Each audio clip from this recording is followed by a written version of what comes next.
अस्सलाम वालेकुम everyone, welcome to web 3.0। इस वीडियो में हम ERC20 टोकन का कॉन्ट्रैक्ट बनाएंगे ओपन ज़ैपलिन को यूज करते हुए। अब ओपन ज़ैपलिन क्या है? ये दुनिया की सबसे बड़ी स्मार्ट कॉन्ट्रैक्ट लाइब्रेरी है। यहाँ पर पहले से लिखे हुए स्मार्ट कॉन्ट्रैक्ट मौजूद होते हैं। इसमें बहुत सारे फीचर्स हैं, लेकिन हम सिर्फ ERC20 पर ही काम करेंगे। ये ओपन ज़ैपलिन की गिटहब रिपोजिटरी है। इसको आप ओपन करें तो आपको इसमें बहुत सारे कॉन्ट्रैक्ट मिल जाएंगे। आप जिस भी स्टैंडर्ड पर काम करना चाहते हैं, आप यहाँ से पहले से बने बनाए कॉन्ट्रैक्ट इंपोर्ट कर सकते हैं। ओपन ज़ैपलिन में डिफरेंट स्टैंडर्ड्स के कॉन्ट्रैक्ट मौजूद होते हैं। इसको थोड़ा सा स्क्रॉल डाउन अगर आप करें तो आपको नीचे एक कमांड भी मिलेगी, जिससे आप ओपन ज़ैपलिन को इंस्टॉल कर सकते हैं। npm install OpenZeppelin contracts. आपने सबसे पहले डेस्कटॉप पे एक एम्प्टी फोल्डर बना लेना है। उसका नाम आप कुछ भी रख लें। मैंने ट्रफल रखा है, ये देखें, ये ट्रफल मेरे फोल्डर का नाम है। आपने फाइल सेक्शन में यहाँ पर आना है और फाइल सेक्शन में आपने आकर ओपन फोल्डर पर क्लिक करना है और जो भी आपने डेस्कटॉप पर फोल्डर बनाया है उसको आपने ओपन कर लेना है। तो ये आपका फोल्डर ओपन हो जाएगा और आपने फिर यहाँ से टर्मिनल को ओपन कर लेना है, न्यू टर्मिनल। ये सारा काम हमने पहले अपनी वीडियो में किया हुआ है, जिसमें हमने ट्रफल इंस्टॉल किया था। फिर आपने यहाँ पर npm init की कमांड को रन करना है और उसके बाद ट्रफल init की कमांड को रन करना है। तो आपके पास ये सारे फोल्डर बन जाएंगे जो कि मेरे पास पहले से बने हुए हैं। कॉन्टैक्ट्स, माइग्रेशन, टेस्ट और पैकेज जेसन और ट्रफल कन्फिग फाइल, ये सब कुछ आपके पास बन जाएगा। ये हमने अपने पहली वीडियो में किया है। अगर आपने नहीं देखा तो मैं उसका लिंक डिस्क्रिप्शन में डाल दूंगी, आप डिस्क्रिप्शन से देख लीजिएगा कि हाउ टू इंस्टॉल ट्रफल। अब आप ये देखेंगे हमारे पास जो फोल्डर बनी है इनमें पहले से फाइल्स मौजूद हैं। माइग्रेशन में भी 2 फाइल्स मौजूद हैं, कॉन्टैक्ट्स के फोल्डर में 3 फाइल्स मौजूद हैं। तो इसमें जो कन्वर्ट लिब की फाइल है ये हमें नहीं चाहिए, इसको हम डिलीट कर देंगे। इसी तरह एक और फाइल है इसके बाद मेटा कॉइन की, ये भी हमें नहीं चाहिए, इसे भी हम डिलीट कर देंगे। सिर्फ हम अपनी migration.sol ये वाली फाइल रखेंगे इसमें। अब हम ओपन ज़ैपलिन को इंस्टॉल कर लेते हैं। ओपन ज़ैपलिन को इंस्टॉल करने के लिए उसकी कमांड को हम कॉपी करेंगे। ओपन ज़ैपलिन की कमांड लिखने के बाद इसको एंटर कर दें। एंटर करेंगे, थोड़ा सा टाइम लेगी, फिर ये इंस्टॉल हो जाएगा।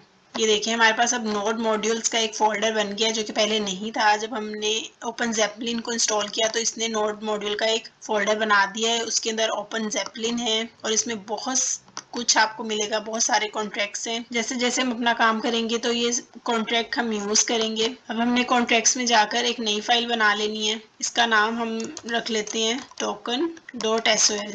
इसी फाइल में हमने सारा काम करना है, अपने कॉन्ट्रैक्ट्स लिखने हैं और अपना ERC20 टोकन का कॉन्ट्रैक्ट हम इसी फाइल में बनाएंगे। सबसे पहले हम जर्नल स्ट्रक्चर बना लेंगे। प्रेगमा सोलिडिटी, ये आपको पता है कि ये सब में सेम होता है। 0.8.0 हम ये वर्जन यूज करेंगे। लेट्स सपोज हम अपने कॉन्ट्रैक्ट का नाम माई ईथ रख लेते हैं। जैसा हमने कहा था कि ओपन ज़ैपलिन में हमारे पास पहले से लिखे हुए स्मार्ट कॉन्ट्रैक्ट मौजूद हैं, तो हमारे पास जो स्मार्ट कॉन्ट्रैक्ट मौजूद हैं उसमें से हम ERC20 टोकन का जो कॉन्ट्रैक्ट है उसको यहाँ इंपोर्ट कर लेंगे।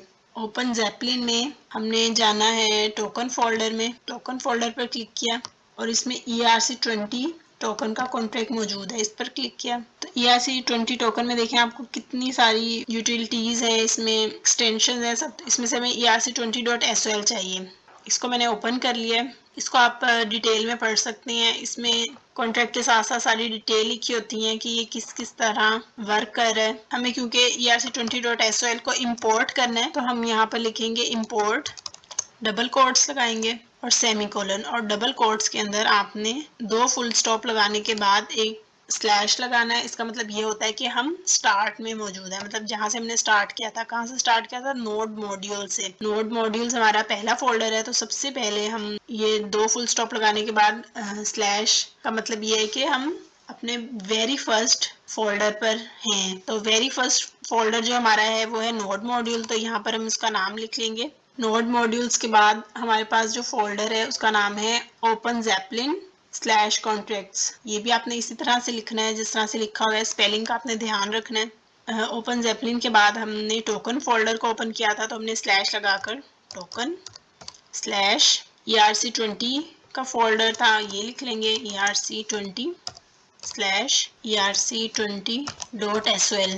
जब भी आप इंपोर्ट करें तो आपको पूरी डिटेल यहाँ पर लिखनी होगी और इसे इंपोर्ट करने का यही मेथड होता है। और जब आप इंपोर्ट कर लेते हैं कोई फाइल तो आपको पता है कि इंपोर्ट करने के बाद हमने उसे इनहेरिट भी करना होता है, जो कि हमने अपने पहले सॉलिडिटी के कंप्लीट कोर्स में किया था। इनहेरिट करने के लिए इज लगाएंगे और लिखेंगे ERC20। इनहेरिट करने के लिए कॉन्ट्रैक्ट का नाम लिखा जाता है, तो यहाँ पर इस फाइल में ERC20.SOL की फाइल में जो कॉन्ट्रैक्ट का नाम है वो ERC20 है और वो हमने यहाँ लिख लिया है। अब हमने क्या करना है कि हमारी ट्रफल कन्फिग की जो फाइल है हमने इसमें जाना है और हमने अपना वर्जन बताना है जो हम यूज़ कर रहे हैं। हम यहाँ लिखेंगे वर्जन, कॉलन लगाएंगे और डबल कोट्स में आपने वर्जन लिख देना है 0.8.0 और बस फाइल को सेव कर देना। उसके बाद दोबारा से हम अपनी फाइल पर आ जाएंगे। यहाँ पर अब हमने एक और काम करना है। पहले मैं ERC20.SOL को ओपन कर लेते हैं। आप ये देखिए कि हमने जो ERC20.SOL को इंपोर्ट किया है, अगर हम इस कॉन्ट्रैक्ट को पढ़ें तो इसमें एक कंस्ट्रक्टर है। तो कंस्ट्रक्टर कितने आर्गुमेंट ले रहा है? 2 आर्गुमेंट, एक तो नेम है और दूसरा क्या है? सिंबल। अब कोई भी कॉइन होता है तो उसका एक नेम होता है और सिंबल होता है। जिस तरह इथेरियम एक कॉइन का नेम है और उसका सिंबल क्या है? ETH। इस तरह ये 2 आर्गुमेंट ले रहा है कंस्ट्रक्टर। तो अब हमने अपनी फाइल में जाना है और हमने इस कॉन्ट्रैक्ट के अंदर सबसे पहले कंस्ट्रक्टर को डिफाइन करना है। कंस्ट्रक्टर के लिए कंस्ट्रक्टर का कीवर्ड लगाएंगे। आपने सिंपली कंस्ट्रक्टर का कीवर्ड लगाया और जो कॉन्ट्रैक्ट आपने इंपोर्ट किया है हम उसे लिख लेंगे, क्योंकि हमारा कंस्ट्रक्टर जो है वो इसी के अंदर डिफाइन है। तो इस कंस्ट्रक्टर को 2 आर्गुमेंट चाहिए, एक तो कॉइन का नाम और उसका सिंबल। तो सबसे पहले हम कॉइन का नाम जो हमने रखा था, लेट्स सपोज हम इसका नाम माई ETH ही रख लेते हैं। ये हमारे कॉइन का नाम हो गया और इसका सिंबल MTH, लेट्स सपोज इसका सिंबल हम ये रख लेते हैं। अब हम एक और काम कर लेते हैं। आपको नजर आ रहा होगा कि हमें माइग्रेशन फोल्डर में भी एक एरर शो हो रहा है। वो इसलिए क्योंकि हमारे पास माइग्रेशन में एक कॉन्ट्रैक्ट मौजूद है जिसका हमने वर्जन चेंज नहीं किया। जो वर्जन हमने अपनी token.SOL फाइल में बताया है वही वर्जन हमने यहाँ पर भी लिखना है। तो हम इसे चेंज कर देंगे 0.8.0 और इसे सेव कर देंगे। वर्जन लिख के इसको सेव कर दिया तो देखिए अब एरर चला गया। इस लाइन में भी एरर शो है। इसका मतलब ये है कि हमने यहाँ पर एक मिस्टेक किया है, ई नहीं लगाया। हाँ ये देखिए, तो आपने स्पेलिंग का ध्यान रखना है फाइल्स को इंपोर्ट करते हुए। तो अब आपने करना ये है कि आपके पास एक माइग्रेशन का फोल्डर पहले से बना हुआ है जिसमें 2 फाइल्स हैं, एक इनिशियल माइग्रेशन और दूसरी डिप्लॉय contract.js। तो डिप्लॉय contract.js की जो फाइल है इसमें जो कोड लिखा हुआ है इसको आपने कट कर देना है और इनिशियल माइग्रेशन में जो कॉन्ट्रैक्ट आपका लिखा हुआ है, जो आपकी फाइल बनी हुई है, इसको आप कॉपी कर लें और डिप्लॉय contract.js में आपने यही कोड एज इट इज आपने पेस्ट कर देना है। तो अब आप ये देखें कि आपके पास 2 फाइल्स बन गई हैं। 2 फाइल्स आपके पास मौजूद हैं, एक आपके पास डिप्लॉय कॉन्ट्रैक्ट है, एक इनिशियल माइग्रेशन की फाइल है। और इसी तरह आपके पास 2 कॉन्ट्रैक्ट मौजूद हैं, एक migration.sol है और एक token.sol है, जो कि हमने अपने नए टोकन के लिए एक फाइल बनाई है। ये कोड जो आपने पेस्ट किया है इसमें आपने थोड़ी सी चेंजेस करनी है, क्योंकि हम इसको अपनी डिप्लॉय की फाइल बना रहे हैं और ट्रफल में जब भी आप डिप्लॉय करते हैं तो इसका मेथड रीमिक्स से बहुत चेंज होता है। हमें डिप्लॉय के लिए एक फाइल बनानी पड़ती है और ये फाइल हमने अपने कॉन्ट्रैक्ट को डिप्लॉय करने के लिए बनाई है। तो अब हमने अपने कॉन्ट्रैक्ट की तरफ जाना है। हमारे कॉन्ट्रैक्ट का इस वक्त हमारे कॉन्ट्रैक्ट का नाम है माई ईथ। तो हम अपनी जो डिप्लॉय की फाइल है उसमें जाएंगे और यहाँ पर आपने माइग्रेशन को हटाकर माई ईथ इसका नाम रख देना और कॉन्स्ट के आगे भी माइग्रेशन लिखा हुआ है तो इसको भी यहाँ से हटा दें। ये क्योंकि वेरिएबल है तो इसका नाम भी आप कुछ भी रख सकते हैं, लेकिन मैं इसका नाम माई ईथ ही रख देती हूँ। और इसी तरह ये चेंज आपने यहाँ भी करना है। जो ऊपर कॉन्स्ट का आप नाम रखेंगे, जो वेरिएबल का नाम रखेंगे वही आपने ब्रैकेट में यहाँ पर लिख देना है माई ईथ के नाम से और इसको फाइल को सेव कर लेना है। तो ये हमारी डिप्लॉय के लिए फाइल तैयार है। अब हमारे पास 2 फाइल्स बन गई हैं, एक इनिशियल माइग्रेशन की, ये फाइल जो है ये migrations.sol के लिए है और हमारा जो token.sol का जो कॉन्ट्रैक्ट है उसके लिए डिप्लॉय contract.js की फाइल है। अब हम अपने कॉन्ट्रैक्ट को कंपाइल कर लेते हैं और डिप्लॉय कर लेते हैं। अभी हमारा कॉन्ट्रैक्ट कंप्लीट नहीं हुआ, जस्ट हम इसको डिप्लॉय करके देख लेते हैं कि कोई मिस्टेक या कोई एरर तो नहीं है इसमें। और आपको ये टोकन और माइग्रेशन की जो दोनों कॉन्ट्रैक्ट्स हैं आपको ऑरेंज कलर में दिखाई दे रहे हैं। ये सिर्फ एक लाइसेंस वार्निंग है, इसको आप इग्नोर कर सकते हैं। तो इसको कंपाइल करने के लिए सबसे पहले आपको ट्रफल इन्वायरमेंट चाहिए, क्योंकि हम ट्रफल की टेस्ट ब्लॉकचेन पे अपना कॉन्ट्रैक्ट डिप्लॉय करेंगे। तो उसके लिए हमें ट्रफल इन्वायरमेंट चाहिए। तो हमने उसके लिए क्या कमांड रन करनी है, ट्रफल डेवलप। ये कमांड लिख के आप इसको रन करें तो देखें आप ट्रफल डेवलप में अब आ गए हैं, यानी कि ट्रफल का इन्वायरमेंट ओपन हो गया है। अब इसी में आपने अपनी फाइल को कंपाइल कर लेना है। कंपाइल का कीवर्ड लिखेंगे और एंटर कर देंगे तो हमारा कॉन्ट्रैक्ट जो है कंपाइल हो रहा है। हमारा कॉन्ट्रैक्ट कंपाइल हो गया है। उसके बाद आपने इसको डिप्लॉय करना है। फर्स्ट टाइम अगर आप डिप्लॉय कर रहे हैं तो आप माइग्रेट लिखेंगे, और अगर आपका कॉन्ट्रैक्ट पहले से डिप्लॉय हुआ है तो माइग्रेट माइनस माइनस रीसेट की कमांड से आप इसको डिप्लॉय कर सकते हैं। मैं माइग्रेट लिख रही हूँ। माइग्रेट लिख के इसको मैंने एंटर कर दिया है और हमारा कॉन्ट्रैक्ट सक्सेसफुली डिप्लॉय हो गया है। इसमें जो डिप्लॉय करने की कमांड होती है वो माइग्रेट होती है अगर आप फर्स्ट टाइम डिप्लॉय कर रहे हैं। अगर आप इसी कॉन्ट्रैक्ट को जब बार बार डिप्लॉय करके देखेंगे, टेस्ट करेंगे, तो आपको अपनी कमांड चेंज करनी होगी। अब आप इसको देखें तो आपके पास ये सारी इंफॉर्मेशन आ जाएगी। इसमें कॉन्ट्रैक्ट का एड्रेस आपके पास आ गया है और ब्लॉक नंबर आपके पास है, टाइम स्टैम्प है, सब कुछ ये इन्फॉर्मेशन आपको प्रोवाइड कर देगा जैसे ही आपका कॉन्ट्रैक्ट डिप्लॉय होगा। अब हमने अपने कॉन्ट्रैक्ट को डिप्लॉय करने के बाद अगर टेस्ट करना है, हमने देखना है कि हमारा कॉन्ट्रैक्ट डिप्लॉय है या नहीं है, इसके लिए हम एक इंस्टेंस बना लेंगे। ये बेसिकली एक वेरिएबल होता है। तो हमने इंस्टेंस बनाने के लिए सबसे पहले लेट, और वेरिएबल में आप इसका कोई भी नाम रख सकते हैं। मैं इंस्टेंस रख रही हूँ equal to await. Let instance is equal to await. इसके बाद आपने अपने कॉन्ट्रैक्ट का नाम लिखना है। मेरे कॉन्ट्रैक्ट का नाम है माई ईथ, तो मैं यहाँ पर लिखूंगी माई ईथ। और आपने इस चीज़ का ध्यान रखना है कि एम कैपिटल है या ई कैपिटल है। जिस तरह आपने अपने कॉन्ट्रैक्ट का नाम रखा है एज इट इज़ आपने इसको यहाँ पर लिखना है। डॉट डिप्लॉयड पैरेंथेसिस आपने इसको लगा देने हैं। उसके बाद एंटर करना है। अनडिफाइंड यहाँ पर आया है। अनडिफाइंड का मतलब है कि ये सक्सेसफुली डिप्लॉय हुआ है। अब हमने अपनी इंस्टेंस वेरिएबल को कॉल करेंगे तो सारे फंक्शंस हमारे पास आ जाएंगे जो कि हमारे ERC20 टोकन के कॉन्ट्रैक्ट में मौजूद है। अब हमने इंस्टेंस को कॉल कर लेंगे। यहाँ लिखेंगे इंस्टेंस। आप ये देखें कि अभी हमने अपना जो कॉन्ट्रैक्ट बनाया था, माई ईथ का कॉन्ट्रैक्ट जो भी हमने बनाया था, अभी हमने इसमें कोई भी फंक्शन नहीं बनाया, लेकिन हमारे पास इंस्टेंस को कॉल करने से ये इतने सारे फंक्शन हमारे पास आ गए हैं। तो ये कौन से फंक्शन? ये सब वो फंक्शन है जो हमने कॉन्ट्रैक्ट इसमें इंपोर्ट किया था। हमने ERC20.SOL का कॉन्ट्रैक्ट इसमें इंपोर्ट किया था। तो ERC20 SOL में जितने भी कॉन्ट्रैक्ट हैं वो सबके सब यहाँ पर आ जाएंगे। ये देखें हमारा ERC20 का जो कॉन्ट्रैक्ट है इसमें बहुत सारे फंक्शन हैं। मिंट का फंक्शन है, ट्रांसफर का फंक्शन है, जितने भी फंक्शन है उन सब की इंफॉर्मेशन ये हमें प्रोवाइड करेगा। अब हमारे पास हमारे ERC20 कॉन्ट्रैक्ट में, जिसको हमने इंपोर्ट किया हुआ है अपने कॉन्ट्रैक्ट में, उसके हमें किसी भी फंक्शन को कॉल करना है तो उसके लिए हमें कमांड लिखनी है। लेट सपोज अभी हम यहाँ से कोई फंक्शन देख लेते हैं। लेट सपोज मैं ये वाला फंक्शन कॉल कर लेती हूँ, फंक्शन सिंबल। जिस तरह हर टोकन का कोई ना कोई सिंबल होता है और हमने भी अभी अपने टोकन का एक सिंबल बनाया था, तो हम ये फंक्शन कॉल करके देखेंगे कि हमारे टोकन का सिंबल क्या है। तो इसको कॉल करने की कमांड इस तरह से है कि सबसे पहले आपने इंस्टेंस लिखनी है।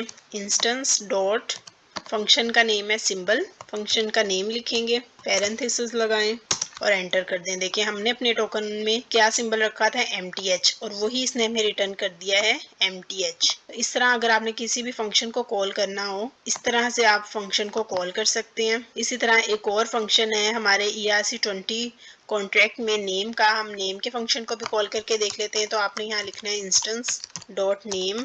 कॉल कर लेंगे तो इसने हमें क्या रिटर्न कर दिया, नेम, जो कि हमारे टोकन का नेम है, वो इसने हमें रिटर्न कर दिया। हमने अपने कॉन्ट्रैक्ट को सक्सेसफुली डिप्लॉय किया ट्रफल की ब्लॉकचेन पर ओपन ज़ैपलिन को यूज़ करते हुए। अब हम देखेंगे किस तरह हम अपने टोकन्स को मिंट कर सकते हैं। मिंटिंग के बारे में आप सब जानते होंगे कि मिंटिंग एक प्रोसेस होता है टोकन्स को जनरेट करने का। Blockchain proof of stake protocol को यूज करते हुए न्यू टोकन्स को जनरेट करते हैं, इसको मिंटिंग कहते हैं। ये एक सेपरेट टॉपिक है, लेकिन फिलहाल हम एक फंक्शनैलिटी अपने कॉन्ट्रैक्ट में ऐड कर लेते हैं जिससे कि हम अपने टोकन्स को मिंट कर सकें। अगर हम ERC20.SOL के कॉन्ट्रैक्ट में जाएं तो हमारे पास एक फंक्शन इसमें पहले से ही बना हुआ है मिंटिंग का। इसको आप स्क्रॉल कर लें तो आपको मिल जाएगा फंक्शन। ये देखिए हमारे पास ERC20.SOL में फंक्शन है मिंट का। ये मिंट का फंक्शन क्या कर रहा है, ये दो आर्गुमेंट ले रहा है, एक एड्रेस अकाउंट और दूसरा अमाउंट। इसमें हम वो एड्रेस यूज करेंगे जो कि टोकन को मिंट कर रहा है एड्रेस, और जिस एड्रेस पर मिंट होने के बाद टोकन्स जाएंगे। और अमाउंट का मतलब ये है कि कितने टोकन्स हमने मिंट करवाने हैं। और ये फंक्शन इंटरनल है, यानी कि इसकी जो विजिबिलिटी है वो इंटरनल है और इसे हम इनहेरिट भी कर सकते हैं। विजिबिलिटी लेवल्स के बारे में डिटेल में वीडियो मौजूद है, आप वो देख सकते हैं। और इसमें एक रिक्वायर की कंडीशन लगी है कि हमारे पास account does not equal to zero, यानी कि जो टोकन्स को मिंट करे वो एड्रेस जीरो नहीं होना चाहिए। सिंपली इसमें फंक्शन में सारा कुछ बताया है कि हमारे पास क्या क्या रिक्वायरमेंट हमें चाहिए टोटल सप्लाई में। इस फंक्शन में मैपिंग का भी यूज किया गया है। ये मैपिंग एक एड्रेस के अगेंस्ट है। एड्रेस इसमें की है और अमाउंट वैल्यू है। तो जो भी एड्रेस कॉइन्स को मिंट करेगा तो उसके अकाउंट में जो टोकन्स हैं वो प्लस हो जाएंगे, यानी कि उसका अकाउंट अपडेट हो जाएगा, उसके अकाउंट में टोकन्स ज्यादा हो जाएंगे। और इस तरह एक इवेंट इमिट हो जाएगा ट्रांसफर का। जब टोकन ट्रांसफर हो जाए तो ये इवेंट इमिट हो जाए। ये हमने इवेंट इमिट का काम भी पहले किया हुआ है। इस कॉन्ट्रैक्ट को आप डिटेल में पढ़ सकते हैं। अब हम अपने कॉन्ट्रैक्ट में चलते हैं और इसमें एक फंक्शनैलिटी ऐड करते हैं। हम इसी फंक्शन को यूज करेंगे जो कि हमने कॉन्ट्रैक्ट पहले से डिप्लॉय किया हुआ है। मिंट का फंक्शन है और वो कितने आर्गुमेंट ले रहा है, 2 आर्गुमेंट ले रहा है। सबसे पहला आर्गुमेंट था अकाउंट का। अकाउंट हम msg.sender दे देते हैं, यानी कि जो भी इस फंक्शन को रन करे, जो भी इस कॉन्ट्रैक्ट को डिप्लॉय करे वही कॉइन्स को मिंट करे, यानी कि msg.sender अकाउंट है। और दूसरा जो आर्गुमेंट था वो अमाउंट का था, यानी कि कितने टोकन हम मिंट करवा रहे हैं। अभी मैं ये जो वैल्यू दे रही हूँ ये मैं वे फॉर्म में दे रही हूँ। आपको पता है कि 1 ईथ में वे बहुत ज्यादा होते हैं, यानी कि अगर 1 के आगे हम 18 जीरो लगाएं तो वो वे होते हैं। अभी मैंने वैल्यू इसको वे फॉर्म में दी है। ये सिंपल सी इतनी सी लाइन हमने लिखनी है। उसके बाद हम इसे दोबारा से कॉन्ट्रैक्ट को डिप्लॉय कर लेते हैं और टेस्ट करके देख लेते हैं। डिप्लॉय करने के लिए हम कमांड लिखेंगे माइग्रेट माइनस रीसेट। हमारा कॉन्ट्रैक्ट डिप्लॉय हो रहा है। कॉन्ट्रैक्ट को डिप्लॉय करने के बाद हम देखेंगे कि क्या हमारा फंक्शन सक्सेसफुली मिंटिंग करता है या नहीं। अब अपनी इंस्टेंस को यूज करेंगे। Instance is equal to await my eth dot deployed. ये देखिए हमारे पास सारे फंक्शंस आ गए हैं, वो फंक्शन जो कि ERC20.SOL में मौजूद हैं। अगर हमें किसी भी अकाउंट का बैलेंस देखना हो तो हम किस तरह देखेंगे, इसके लिए हम क्या करेंगे, instance dot balance of accounts. ये बैलेंस ऑफ हमारे पास एक कमांड है। हमारे पास जितने भी टेस्ट अकाउंट हैं वो एरे में होते हैं और एरे हमेशा 0 से स्टार्ट होती है। तो अगर हमें फर्स्ट अकाउंट का बैलेंस देखना है तो हमें ये कमांड लिखनी है। और यहाँ पर मैंने 0 नंबर इसलिए लिखा है क्योंकि मुझे फर्स्ट अकाउंट का बैलेंस देखना है। इसे एंटर करेंगे तो इसने पूरी फर्स्ट अकाउंट की इंफॉर्मेशन हमें दे दी है। तो हमने बैलेंस ऑफ का फंक्शन यूज करते हुए अपने फर्स्ट अकाउंट का बैलेंस चेक किया है। तो हमारे जो फर्स्ट अकाउंट जिसने इसको कॉन्ट्रैक्ट को डिप्लॉय किया है उसमें ये 1000 वे मौजूद हैं, जो कि हमने अपने यहाँ कंस्ट्रक्टर में बताई थी लिमिट। किसकी, मिंटिंग की लिमिट हमने बताई थी 1000 वे और उसे हमने कंस्ट्रक्टर में डिफाइन कर दिया था। तो वो at the time of deployment ही उसे मिंट कर लेगा और हमारे अकाउंट का बैलेंस इंक्रीज कर देगा, यानी कि उसने 1000 से इंक्रीज कर दिया हमारे अकाउंट का बैलेंस। ये बैलेंस ऑफ का फंक्शन हमारे पास पहले से ही ERC20.SOL में मौजूद है। यहाँ से आप इसको सर्च करके देख सकते हैं, आपको बैलेंस ऑफ का फंक्शन यहाँ मिल जाएगा। बहुत सारे फंक्शन इसमें पहले से मौजूद हैं। ये देखें, ये बैलेंस ऑफ का फंक्शन यूज करते हुए मैंने अपना इंस्टेंस के बाद इस फंक्शन को कॉल किया और अकाउंट कौन सा लिखा, अकाउंट 0, यानी कि जो सबसे फर्स्ट नंबर पे अकाउंट है उसको मैंने चेक किया तो उसमें ये 1000 हमारे पास वे मौजूद हैं। और BN का मतलब है बिग नंबर। ये जावास्क्रिप्ट लाइब्रेरी है और अभी हम जो आगे काम करेंगे उसमें हम देखेंगे किस तरह हम बिग नंबर को कन्वर्ट कर लेंगे इनटू ईथ। जिस तरह कि आपको पता है कि 1 के आगे 18 जीरो लगाओ तो वो एक स्मॉल डिनोमिनेशन है। Way is the small denomination of Ethereum. तो उसे भी हम कन्वर्ट करना देखेंगे। भी अगर आपको ये इस तरह से शो ना हो तो इसके लिए एक कीवर्ड भी यूज होता है। उसके लिए एक आपको अलग से एक वेरिएबल बनाना होगा जो हम यहाँ करके देख लेते हैं। लेट्स सपोज वेरिएबल का नाम हम XX रख लेते हैं, is equal to await. Instance को कॉल करेंगे डॉट बैलेंस ऑफ अकाउंट्स। इस तरह से आप एक नया वेरिएबल बना के दोबारा से अगर आपको सिर्फ यही नंबर चाहिए कि आपके अकाउंट में एग्जैक्ट अमाउंट क्या है तो आप इस तरह से एक और वेरिएबल बनाएं। अनडिफाइंड आ गया, इसका मतलब है बिल्कुल सही डिप्लॉय हुआ है। उसके बाद आप अपना वेरिएबल को कॉल करें। आपकी वेरिएबल का नाम है XX डॉट टू नंबर ये कमांड है।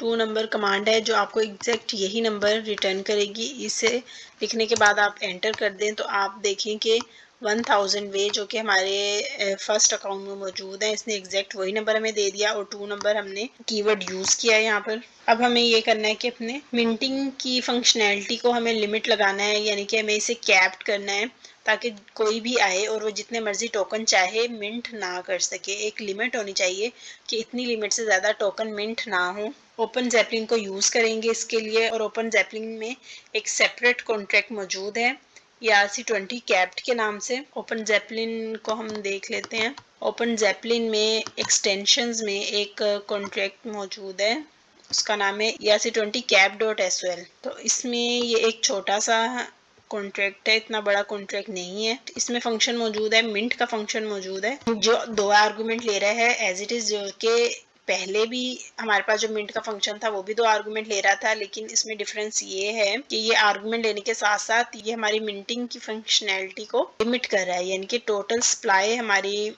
मिंटिंग को दे रहा है ताकि एक स्पेसिफिक अमाउंट से ज़्यादा टोकन मिंट ना हो सके।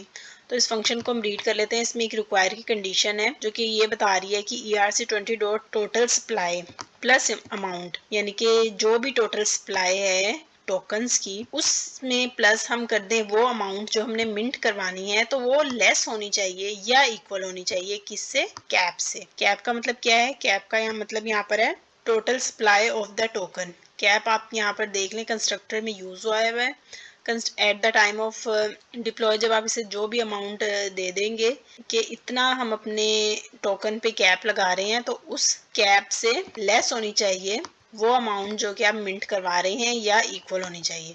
और मिंट में उसी तरह से आपके पास 2 आर्गुमेंट होंगे जो कि है एड्रेस जो मिंट करेगा और अमाउंट वो अमाउंट जो कि हमने मिंट करवानी है। और इसमें आप देख रहे हैं कि सुपर का कीवर्ड यूज हुआ है। सुपर के कीवर्ड का मतलब ये है कि आपकी मिंट फंक्शनैलिटी को ओवरराइड कर रहा है जो कि पेरेंट कॉन्ट्रैक्ट में है।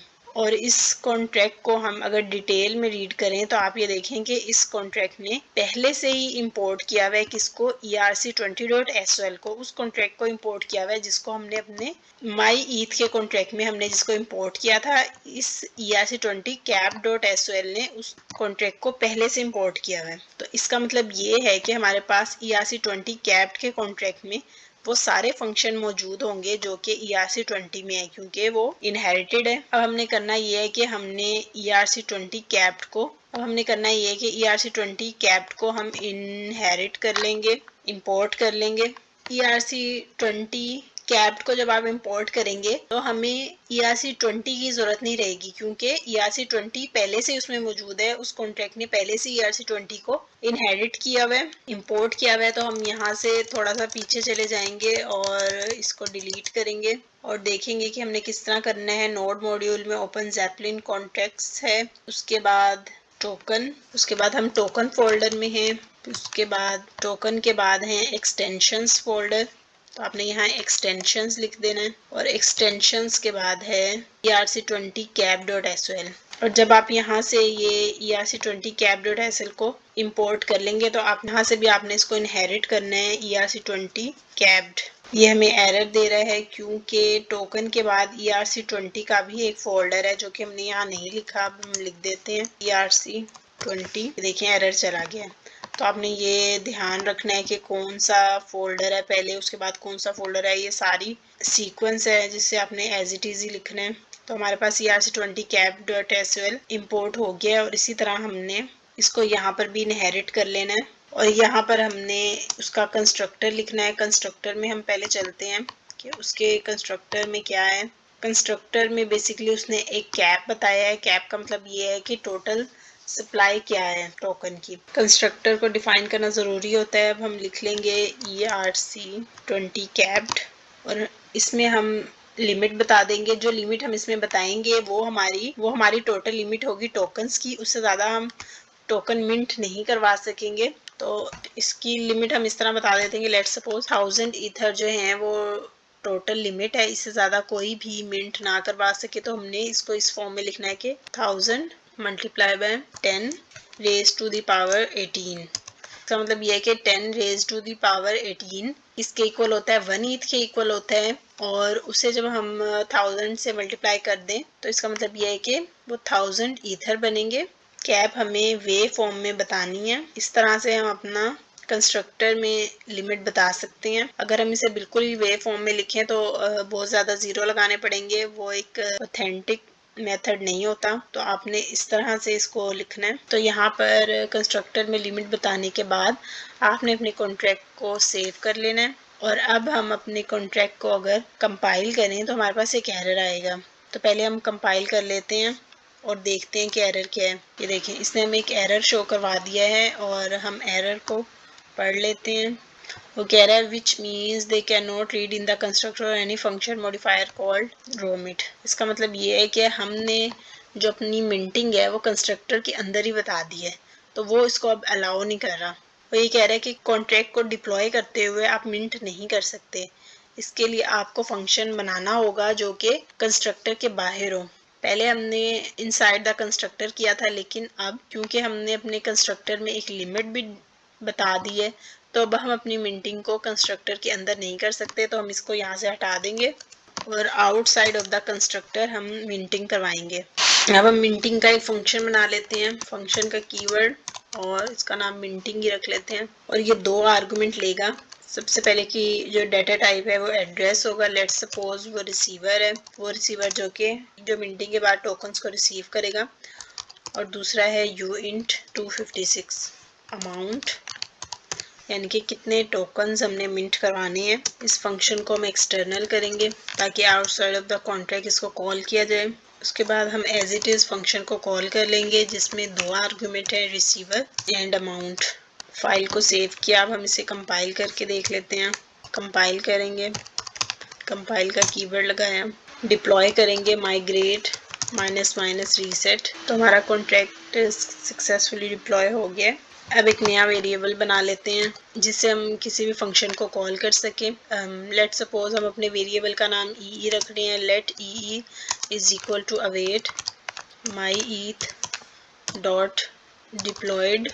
अब अपने वेरिएबल को कॉल करेंगे तो ये सारे फंक्शन हमारे पास आ जाएंगे जो ERC20 कैब में मौजूद है। अब हमने मिंटिंग के फंक्शन को ही कॉल कर लेंगे, ई डॉट मिंटिंग। मिंटिंग का फंक्शन हमसे दो आर्गुमेंट ले रहा है तो हमें ये दोनों चीज़ें अपने मिंटिंग फंक्शन को कॉल करते हुए बतानी होंगी। लेट सपोज हम फर्स्ट अकाउंट से मिंटिंग करवा रहे हैं तो हमने उसको अकाउंट को इसी तरह ही लिखना है जैसे हमने पहले लिखा था, अकाउंट्स 0, यानी कि 0 का मतलब ये है कि एरे में जो फर्स्ट नंबर पे अकाउंट है उससे मिंटिंग करवाना चाहते हैं।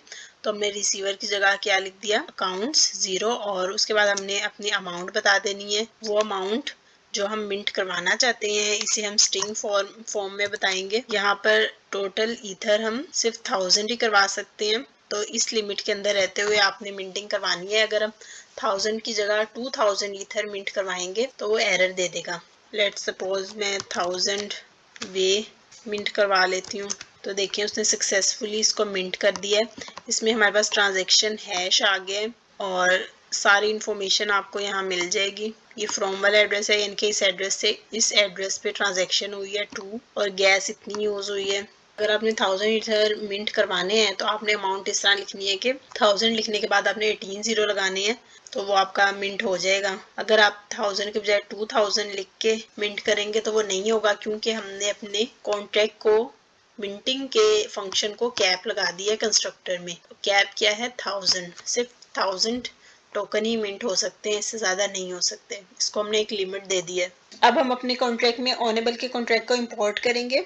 ओपन ज़ेपलिन को यूज़ करते हुए ऑनेबल का कॉन्ट्रैक्ट पहले से ओपन ज़ेपलिन में मौजूद है। ओपन ज़ेपलिन में एक्सेस फोल्डर में ऑनेबल.sol की फाइल में ऑनेबल का कॉन्ट्रैक्ट है। ऑनेबल हम इसलिए यूज़ करते हैं कि ये बेसिकली अथॉरिटी को मेंशन करता है कि अगर आपने किसी भी फंक्शन में कोई ऐसी फंक्शनैलिटी ऐड करनी होगी कि उससे सिर्फ ऑनर ही रन कर सके, कोई और उसे रन ना करे, उस फंक्शन को कोई और कॉल ना करे, तो हम उसमें ऑनेबल को यूज़ करेंगे। इसके बारे में हमने पहले भी रिमिक्स पे बहुत ज़्यादा डिस्कस किया हुआ है। हम अपने token.sol की फाइल में आएंगे और अपने कॉन्ट्रैक्ट में इसको इंपोर्ट कर लेंगे। ये जो आपने पहले से इंपोर्ट किया हुआ है इसको यहाँ से कॉपी कर लेंगे और इसको पेस्ट कर देंगे। अब हमने देखना है कि हमारे पास ओपन ज़ेपलिन कॉन्ट्रैक्ट्स के बाद एक्सेस फोल्डर है, वो मेंशन करेंगे। एक्सेस फोल्डर के बाद हमारे पास है onable.sol की फाइल, उसे भी यहाँ पर हमने मेंशन कर देना है onable.sol। तो ये हमारा इंपोर्ट हो जाएगा। और आपको पता है कि किसी भी कॉन्ट्रैक्ट को इंपोर्ट करने के बाद हमें उसे यहाँ पर इनहेरिट भी करना होता है, तो हम इसे इनहेरिट कर लेंगे, कोमा लगाएंगे और इसके कॉन्ट्रैक्ट का नाम लिख लेंगे। इसके कॉन्ट्रैक्ट का नाम यहाँ देख लेते हैं कि क्या है, ऑनेबल, और यहाँ पर हम ऑनेबल को मेंशन कर देंगे।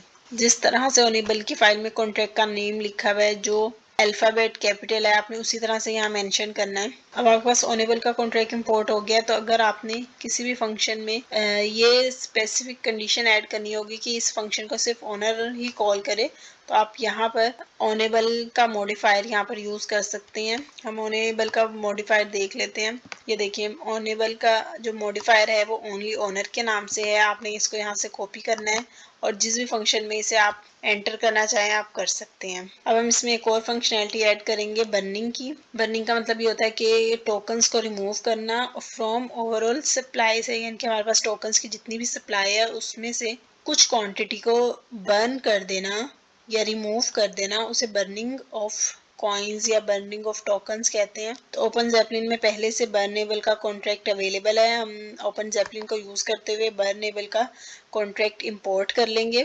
ओपन ज़ैपलिन में एक्सटेंशंस के फोल्डर में burnable.sol का कॉन्ट्रैक्ट हमारे पास अवेलेबल है। इस कॉन्ट्रैक्ट को हम थोड़ा सा रीड कर लेते हैं। ये बहुत छोटा सा कॉन्ट्रैक्ट है और इसमें सिर्फ 2 ही फंक्शंस हैं। तो इसमें जो बर्न का फंक्शन है वो सिर्फ एक आर्गुमेंट ले रहा है और इस बर्न के फंक्शन में एक फंक्शन कॉल हुआ हुआ है अंडरस्कोर बर्न का। तो हम ये देख लेते हैं कि इस फंक्शन को इनहेरिट किया हुआ है किसी और कॉन्ट्रैक्ट से, और किस कॉन्ट्रैक्ट से इनहेरिट किया हुआ है, वो ERC20 कॉन्ट्रैक्ट से इन्होंने इनहेरिट किया है अंडरस्कोर बर्न का फंक्शन। हमने जो अपने कॉन्ट्रैक्ट में ERC20 कैप्ड का कॉन्ट्रैक्ट हमने इंपोर्ट किया हुआ है, इसमें पहले से ही ERC20 का कॉन्ट्रैक्ट इंपोर्ट हुआ हुआ है।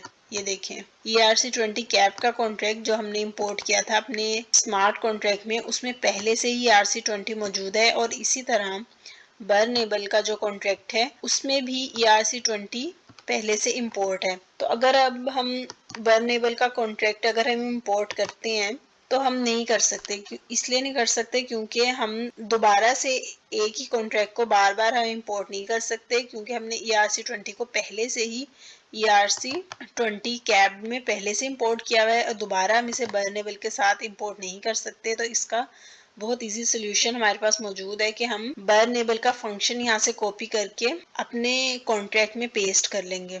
क्योंकि आप अगर यहाँ पर बर्न का फंक्शन देखें तो इसमें जो फंक्शन कॉल हुआ है अंडरस्कोर बर्न का, वो कहाँ से आ रहा है, वो ERC20 से ही उन्होंने कॉल किया है अंडरस्कोर बर्न का फंक्शन। तो इसलिए हम इसे एट द सेम टाइम हम ट्वाइस इसे इंपोर्ट नहीं कर सकते। तो हम यहाँ से सिर्फ एक फंक्शन ले लेंगे बर्न का, इसको कॉपी करेंगे और अपने कॉन्ट्रैक्ट में इसको पेस्ट कर देंगे। तो अब हमारे कॉन्ट्रैक्ट में 2 फंक्शन है, एक मिंटिंग का फंक्शन है और एक बर्न का फंक्शन है। जिससे हमने मिंटिंग के फंक्शन में अंडरस्कोर मिंट को कॉल किया था, कहाँ से कॉल किया था, ERC20 से हमने कॉल किया था, क्योंकि ERC20 भी हमारे पास इनडायरेक्टली हमारे पास अवेलेबल है ERC20 कैप्ड की वजह से। इसी तरह हमने अपने बर्न के फंक्शन में अंडरस्कोर बर्न को कॉल किया, क्योंकि अंडरस्कोर बर्न का फंक्शन ERC20 के कॉन्ट्रैक्ट में अवेलेबल है। यहाँ से हम देख भी सकते हैं कि ERC20 में अंडरस्कोर बर्न का फंक्शन अवेलेबल है। इसको हम स्क्रॉल करके देख लेते हैं। ये देखिए, अंडरस्कोर बर्न हमारे पास ERC20.SOL में पहले से ही अवेलेबल है और इसी को हमने अपने कॉन्ट्रैक्ट में कॉल किया है। और इसको आप इजीली रीड कर सकते हैं कि उसमें सबसे पहले रिक्वायर की कंडीशन ऐड की है कि जिस अकाउंट से बर्निंग फंक्शन कॉल की जाए वो एड्रेस 0 के इक्वल ना हो, और बिफोर टोकन ट्रांसफर से पहले एड्रेस 0, अमाउंट और अकाउंट एड्रेस, यानी कि ये 3 चीज़ें हमारे पास रिक्वायर होनी चाहिए कि हमारे पास एक अकाउंट वो होना चाहिए जिससे हम टोकन्स को ट्रांसफ़र करेंगे, और जिस एड्रेस पे ट्रांसफ़र करेंगे वो एड्रेस 0 हो सकता है, क्योंकि बर्निंग एक तरह से ट्रांजैक्शन ही होती है, किसी ऐसे एड्रेस पे ट्रांजैक्शन होती है जो हमारे कॉइन्स को यूजलेस बना दे, तो उसे बर्निंग कहते हैं। उसके बाद अकाउंट का बैलेंस है, यहाँ पर मैपिंग यूज़ की है कि हमारा अकाउंट का बैलेंस और हमारे पास अकाउंट का बैलेंस ग्रेटर देन या इक्वल टू होना चाहिए उस अमाउंट से जिसको हम बर्न कर रहे हैं। यानी कि लेट्स सपोज अगर हमारे अकाउंट का बैलेंस 1000 है तो हमारे जो बर्निंग अमाउंट है वो 1000 से लेस ही होनी चाहिए। जाहिर सी बात है, जब हमारे अकाउंट में बैलेंस है उससे कम ही हम बर्न करवा सकते हैं, उसके इक्वल बर्न करवा सकते हैं, उससे ग्रेटर नहीं करवा सकेंगे। तो ये सब चीज़ें आप यहाँ पर रीड कर सकते हैं।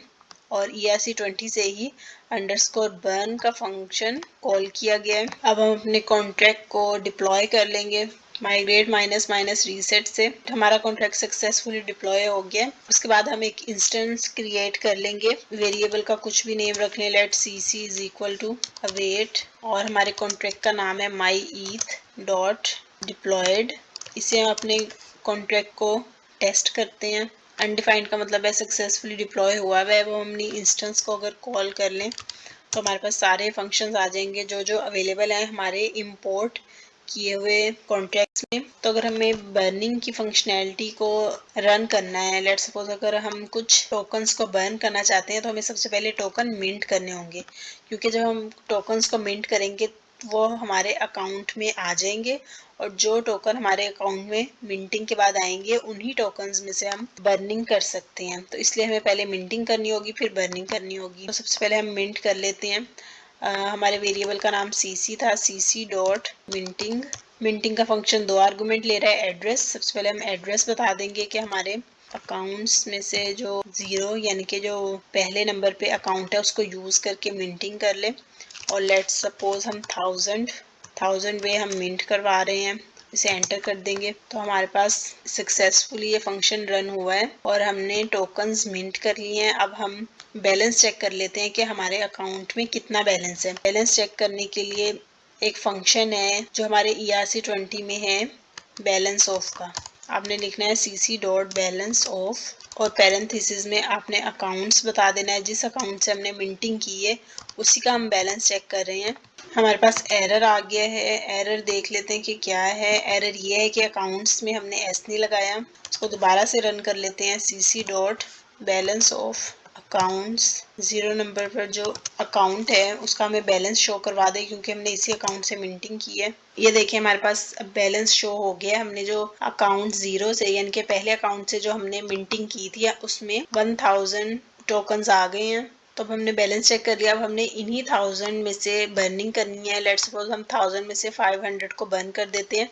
तो उसके लिए हम बर्न का फंक्शन रन करेंगे, cc डॉट बर्न, और इसमें सिर्फ एक आर्गुमेंट चाहिए जो अमाउंट है। अमाउंट हम 500 लिख देते हैं इसमें और एंटर करेंगे। तो देखिए हमारा सक्सेसफुली बर्न का फंक्शन रन हुआ है।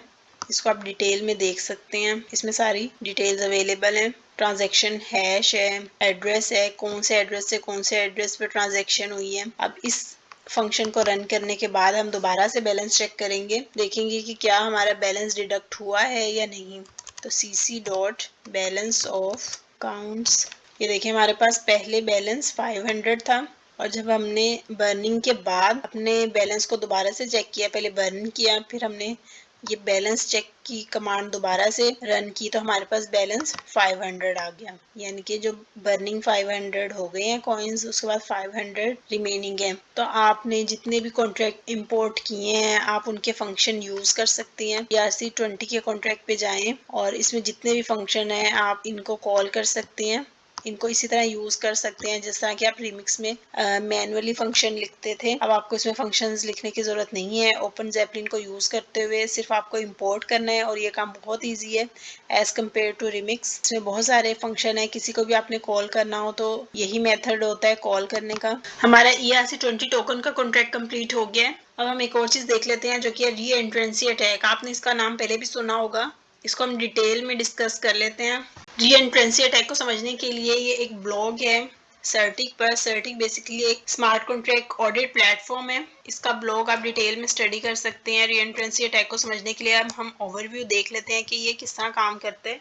री एंट्रेंसी अटैक बेसिकली दो स्मार्ट कॉन्ट्रैक्ट के दरमियान में होता है। किस तरह अटैकिंग स्मार्ट कॉन्ट्रैक्ट हमारे कॉन्ट्रैक्ट को एक्सप्लॉइट करता है और सारा का सारा फंड ड्रेन करके अपने स्मार्ट कॉन्ट्रैक्ट में ट्रांसफर कर लेता है। Basically attacking smart contract withdraw का फंक्शन रिपीटेडली कॉल करता है और सारा का सारा फंड अपने स्मार्ट कॉन्ट्रैक्ट में ट्रांसफर कर लेता है। इसको आप डिटेल में स्टडी कर सकते हैं। इसमें एक और चीज़ इन्होंने मेंशन की है। आपको पता है कि हर स्मार्ट कॉन्ट्रैक्ट में जब भी स्मार्ट कॉन्ट्रैक्ट लिखा जाता है तो कुछ रिक्वायर्ड्स की कंडीशन मेंशन की जाती हैं, जिसमें हम ये बताते हैं कि एटलीस्ट जो भी अमाउंट आप विड्रॉ कर रहे हैं आपके अकाउंट में उसके इक्वल या उससे ग्रेटर बैलेंस होना चाहिए। तो जब री एंट्रेंसी अटैक होता है तो उसमें जो अटैकिंग स्मार्ट कॉन्ट्रैक्ट होता है वो सबसे पहले क्या करता है कि वो आपके स्मार्ट कॉन्ट्रैक्ट में पहले कुछ बैलेंस ट्रांसफर करता है और फिर जितना बैलेंस, लेट सपोज वो 100 कॉइन्स ट्रांसफर कर रहा है, पर सबसे पहले वो विड्रॉ करेगा इक्वल टू या लेस देन 100। फिर उसके बाद वो अपना अटैक करता है जिससे सारा का सारा बैलेंस ड्रेन हो जाता है। री एंट्रेंसी अटैक को समझने के लिए एक एग्जांपल यहाँ पर इन्होंने दी है जिसमें दो कॉन्ट्रैक्ट इसमें दिखाए हैं, कॉन्ट्रैक्ट ए और कॉन्ट्रैक्ट बी। कॉन्ट्रैक्ट ए को हम इस तरह से समझ सकते हैं कि ये आपका कॉन्ट्रैक्ट है, कॉन्ट्रैक्ट बी अटैकर का कॉन्ट्रैक्ट है। तो कॉन्ट्रैक्ट ए में 3 फंक्शन है जिसमें चेक बैलेंस का, सेंड फंड्स और अपडेट बैलेंस का फंक्शन है, और कॉन्ट्रैक्ट बी में फॉल बैक फंक्शन है। तो कॉन्ट्रैक्ट बी क्या करेगा कि सबसे पहले वो कॉन्ट्रैक्ट ए में बैलेंस ट्रांसफर करेगा, क्योंकि लेट सपोज आप बैंक की एग्जांपल ले लें कि अगर आपके पास बैंक के अकाउंट में बैलेंस है तभी आप विड्रॉ कर सकते हैं, वरना आप विड्रॉ नहीं कर सकते, जिस तरह कि हम रिक्वायर की कंडीशन स्मार्ट कॉन्ट्रैक्ट में मेंशन करते हैं। इसी तरह हम इस कंडीशन को मेट करने के लिए अटैकर कॉन्ट्रैक्ट सबसे पहले कॉन्ट्रैक्ट ए में कुछ बैलेंस ट्रांसफ़र करता है, फिर वो विड्रॉ का फंक्शन रन करता है।